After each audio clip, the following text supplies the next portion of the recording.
What's up? What up, dog? Keeping it real.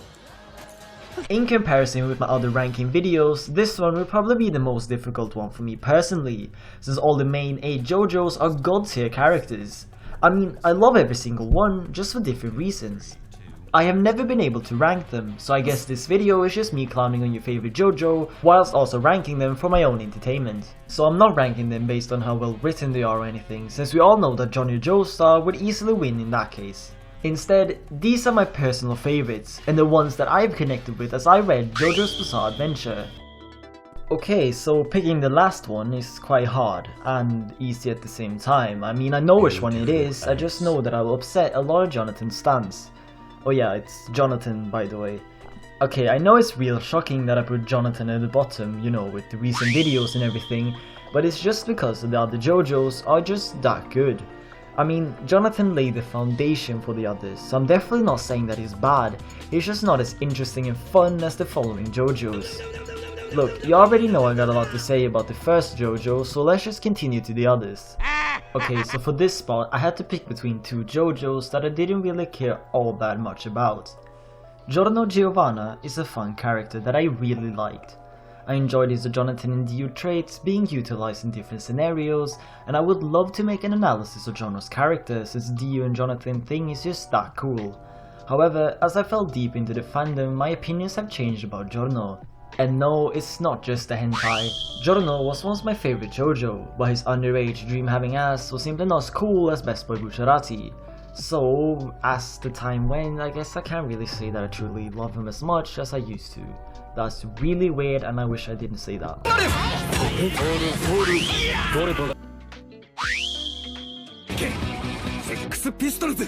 Josuke Higashikata, the underage one, is a character that grew on me just recently.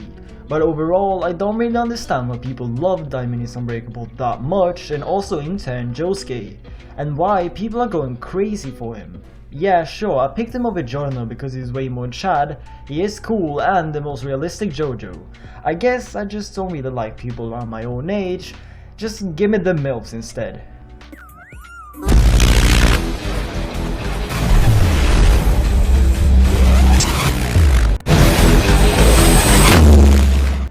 My once favorite JoJo, and if you engage with the fandom at all, seemingly everyone's favorite JoJo, is the Oh my god! Son of a bitch! Joseph Joestar, and well yes, I did like him, enough to watch the entire series in fact, but as I read and reread JoJo I became more bored of his character.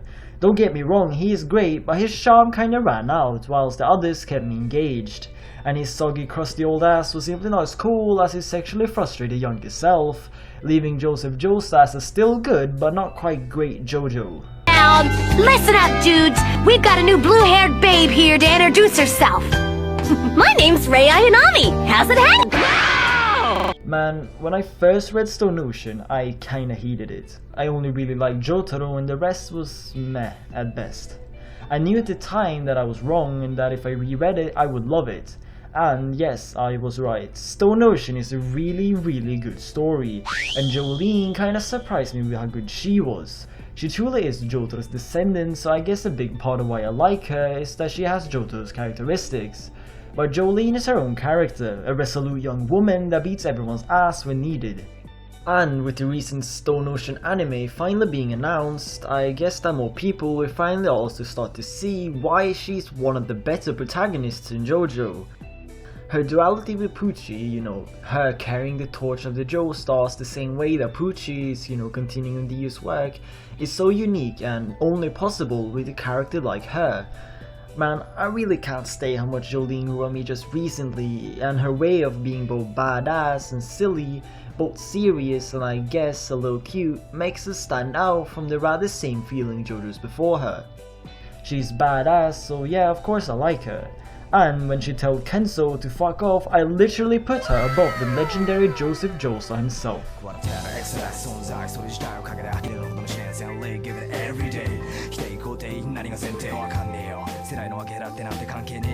Josuke Higashikata, the overage one, is quickly turning into the best written JoJo of all time, but as it stands, he's currently my 3rd favorite. His story is a sad one that affects him constantly. Josuke himself, still the overaged one, is a grim reminder of what he's a result of, a truly tragic and beautiful character, which is why he's also a character that has the opportunity to evolve and grow into something greater.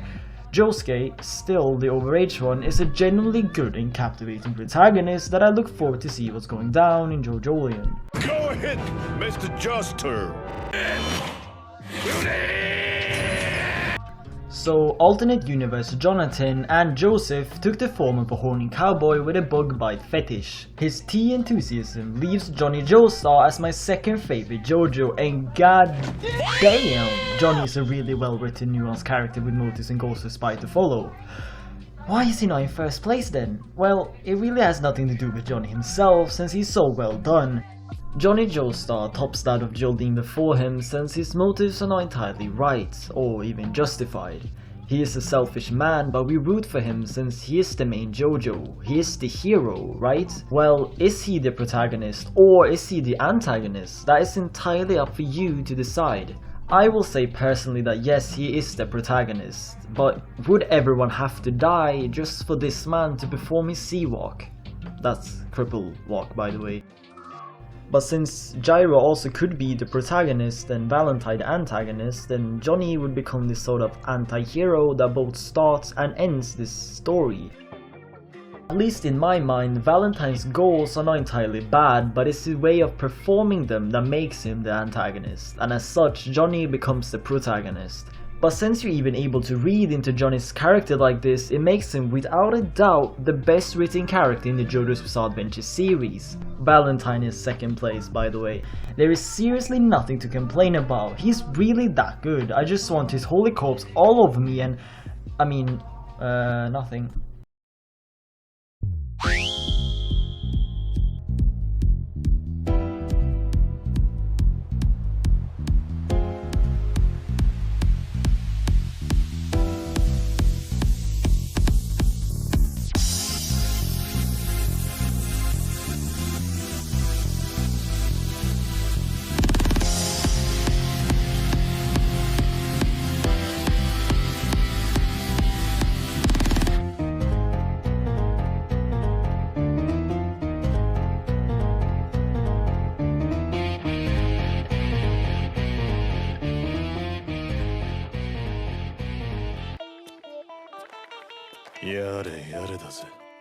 So even though many people would disagree with my pick, as my favorite JoJo is said to be an emotionless teenage pretty boy, Jotaro Kujo is a character that I had a very long journey with. When he was first introduced, I genuinely hated him. Whilst I was watching Stardust Crusaders for the first time, I remember saying out loud, then this guy comes out of nowhere, calls his old mother a bitch and expects me to like him. But well, Jotaro kinda grew on me during the trip towards Dio. And yeah, I guess I started to like him. Nothing like I like Joseph, of course, you know, he was alright.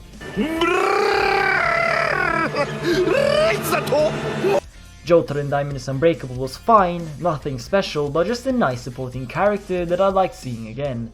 But then Stone Ocean kinda happened, and Jotaro became something entirely different. A man picking his daughter over literally anything else, a grown-up version of the immature kid that we saw in Stardust Crusaders, Jotaro Kujo became my favorite JoJo whilst I was reading this part, and his badass signature iconic lines are nothing that I can undermine. Jotaro Kujo is my favorite JoJo. Maybe he's not the best, but in my mind, he truly is the perfect JoJo. Yada yada does it.